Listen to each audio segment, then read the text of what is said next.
इराचे 8 महिने पूर्ण झालेले आहेत, सो मी तिला सॉलिड्स द्यायला सुरू केलं आहे आणि आज मी तिच्यासाठी ब्रॉकली बनवणार आहे. तिला तर मी हेल्दी जेवण देणारच, पण त्यासोबत मी देखील प्रोटीन पावडर घेते, कारण बाळासोबत आईने सुद्धा हेल्दी राहणे इम्पॉर्टंट आहे. कारण आई हेल्दी असेल तरच आपण आपल्या बाळाची काळजी घेऊ शकतो, तर हे कोणीही विसरू नका. जर तुम्ही न्यू मॉमी असाल तर लक्षात ठेवा, तुम्ही जर हेल्दी असाल तर तुम्ही तुमच्या बाळाला खूप छान सांभाळू शकता. तर आज मी ब्रॉकली पहिल्यांदा धुवून घेतली आणि तिला मी बारीक तुकडे करून शिजवत टाकला आहे. ब्रॉकली शिजली आहे की नाही हे अशा प्रकारे चेक करून घ्या आणि तिची बारीक पेस्ट करून घ्या. त्यानंतर तुम्ही तुमच्या बाळाच्या आवडीप्रमाणे फोडणी देऊ शकता.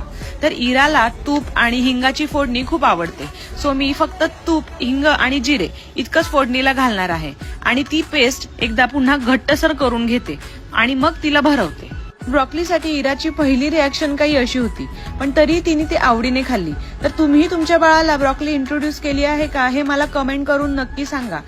ब्रॉकलीमध्ये विटॅमिन ए आणि सी असतात, त्याचप्रमाणे ती डायजेशनसाठी खूप बेस्ट आहे आणि शिवाय बोन आणि टीथ हेल्थसाठी ब्रॉकली उपयोगी ठरते. अशा नवीन नवीन व्हिडिओजसाठी मला लाईक आणि फॉलो करा. Bye bye.